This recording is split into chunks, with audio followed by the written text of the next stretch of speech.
Dahil chichikahin muna natin ng hip-hop artist na naghatid sa atin ng dalaga at ang song na umaga, si RV. Hi, RV. Welcome to Letters and Music. Kumusta ka? Okay lang naman po. Yan. Ganyan lang si RV. Chillax lang. So, RV, kwentuhan mo nun kami. Paano mo na-discover yung talent mo sa hip-hop? At bakit hip-hop ang napili mong genre mo?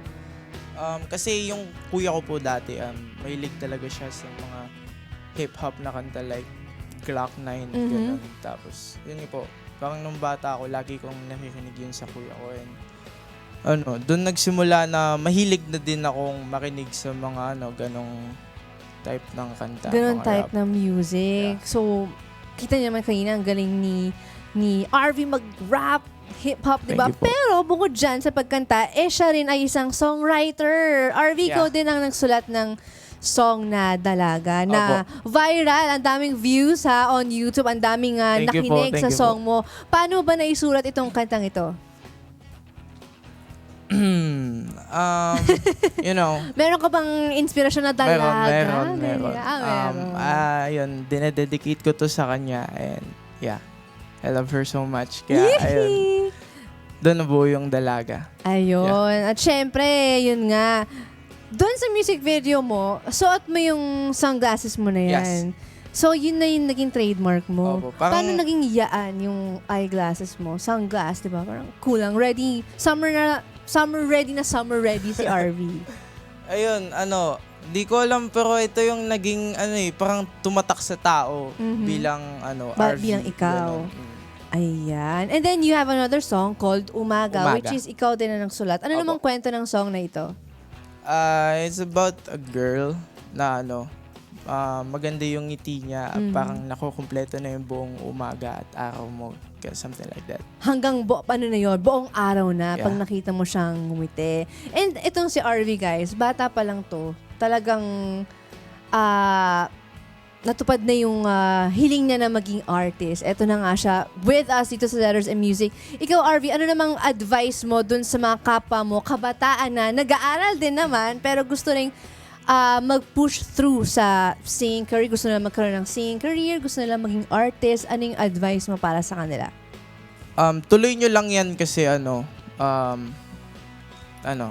doon kasi madidiscover ng tao yung talent mo. Kaya tuloy mo lang, maglabas ka ng covers sa Twitter, mga ganun. Kahit basta pakita mo yung talent mo sa mga tao. And syempre, wag kakalimutan yung pag-aaral. Kailangan mag-aaral ng mainam. Ayan, take it from this guy. At eto nga, nabanggit mo sa akin kanina, na nagsimula ka lang sa YouTube, tama? Opo. Sa pag-upload, paano mo naisip na, ay, gusto kong i-upload to? At yun yung unang-unang mong na-i-upload, yung song mo na Dalaga. Anong nagbigay sa iyo ng confidence na mag-upload? Actually, sa Facebook siya Sa unang Facebook? in-upload. Opo. Akala ko sa YouTube. Pero ang dami ng views kasi, Opo. no? Yung music video. So, yun, in-upload ko siya sa Facebook and hindi po namin inasahan ng mga kaibigan ko na bigla siyang mag-boom na ganun.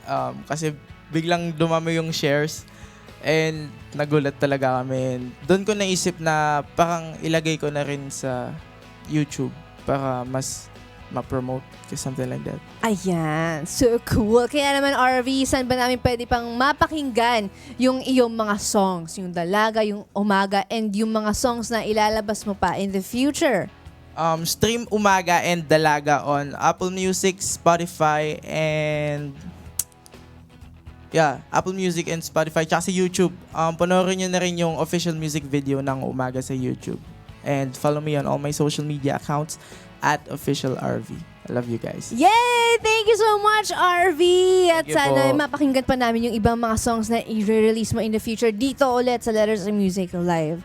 Yeah. Thank you so much, RV, for your time. Maraming salamat, guys. Kaya naman, Thank you, laging guys. maging updated sa mga happenings sa Letters and Music. Just log on to our Facebook page, facebook.com/net25tv and use our hashtag letters and music. At pwede rin po kayong mag-send sa amin ng email sa lettersandmusic@net25.tv. At syempre, para sa mga millennials dyan, mapapanood nyo rin po ang episodes ng Letters and Music sa aming YouTube channel. Subscribe na sa youtube.com/net25tv and sa youtube.com/e25records. At mapapanood nyo rin po ang iba pang programs ng Net25 via live streaming saan man sa mundo. Log on lang sa eaglebroadcasting.net/net25tv at sa amin pong official website, net25.tv. Thank you guys for watching. I am Nikki Facal Arsena, always the one with 25. Thank you so much. Maraming salamat, Arvy! Yeah, thank you guys. Yay!